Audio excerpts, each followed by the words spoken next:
Hello, wherever you are. My name is Don Oshman, editor-in-chief, publisher of Hidenet Market Reports, and it's Sunday, the 29th of January. Almost the first month in January is finished, 2016. In Latin America this week, Ronald Goel reports in Novo Hamburgo, Brazil, that fresh high prices are generally stable. They seem to have settled down a little bit, and the European demand has seemed to improve for Brazilian wet blue. Europe, not Asia. China is, of course, coming into their now, right as we speak, in their Lunar New Year holidays, and therefore nobody expects any business from China for the next week or two. But other countries in Asia, like Taiwan and Vietnam and Korea, are operating. Maybe they're closed for a day or two, so there's still opportunity. But nobody seems to be eager to buy hides from any place in that part of the world. Although there's always bargain hunters. They figure if the Chinese are out, maybe we can get a deal. So that's going on too. Automotive demand continues in Brazil to be pretty good. Not so much for footwear at the moment. But we're in the season, we're in the leather selling season. So whatever business is going to happen in the first quarter and even into the second quarter, but mostly the first quarter, is going to happen about now, and that's going to keep prices generally firm wherever they may be.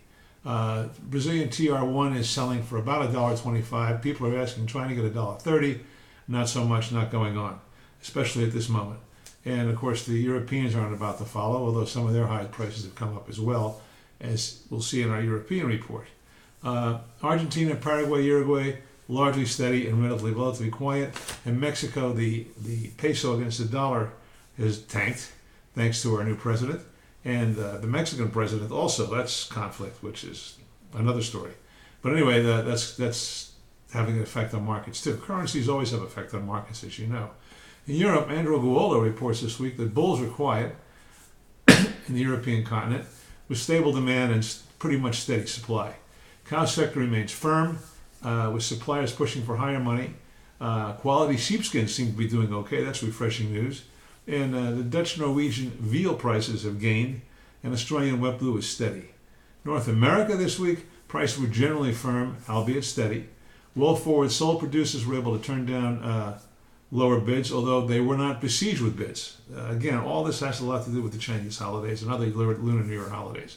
The big news this week was that as of January 19th, when the USDA comes up with their weekly export numbers, there were 176,400 more hides sold than produced. That's very rare.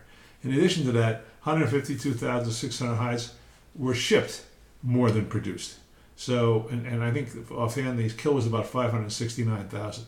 So that's very good news. That's 2 weeks in a row where hide sales have surpassed slaughter. And that's a rare thing in the last year or two.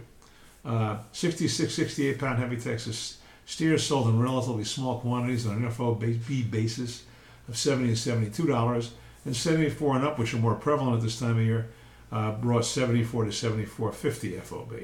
Cows continue to be firm, Midwestern brands reaching as high as $38 on seasonal averages. The Mexican fumigation hubbaloo,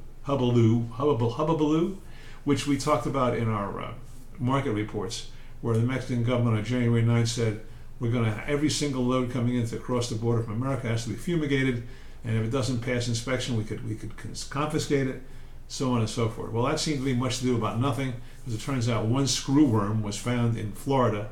Not many hides come from Florida, and for the screwworm to live, it's got to be in a warm climate, and there isn't much in the way of warm climates in North America this time of year. So all this has been put into abeyance. The officials are supposed to meet sometime.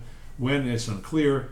But meanwhile, shipments are going forward into Mexico now, and they are being fumigated for the cost of $200, $400 per container. As one person said, it just adds 50 cents a hide onto the cost, which theoretically the Mexican buyer has to absorb. So everything is quiet now, and in the market-wise, especially with Lunar New Year holidays coming up. By the way, have you checked our Trans This Week in Leather? This Week in Leather is published every week, obviously. And goes into every aspect of leather business, from general news all over the world to footwear, to upholstery, to accessories. And we talk about where the leather market is going. And you can get a free trial, of course, at hidenet.com. Also, our international report, which covers 25 or 30 origins each week from countries you may have never heard of. But if you're in the international market, you want to check out this report as well. Hidet's international report, all available, www.hidenet.com, sample free. We also want to say that if you're going to be at the APLF in Hong Kong at the end of March, we're putting on a forum again. This time we're going to have 3 panels. No, we're going to have 4 panels. One from China, one from Europe, one from North America, one from South America, discussing briefly, about 5 minutes each, what they expect their markets to do for the rest of 2017 and where they are at the current moment.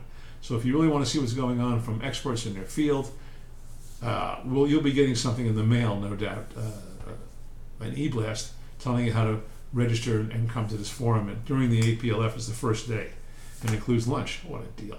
Anyhow, thank you for watching. We'll see you again next week. Bye.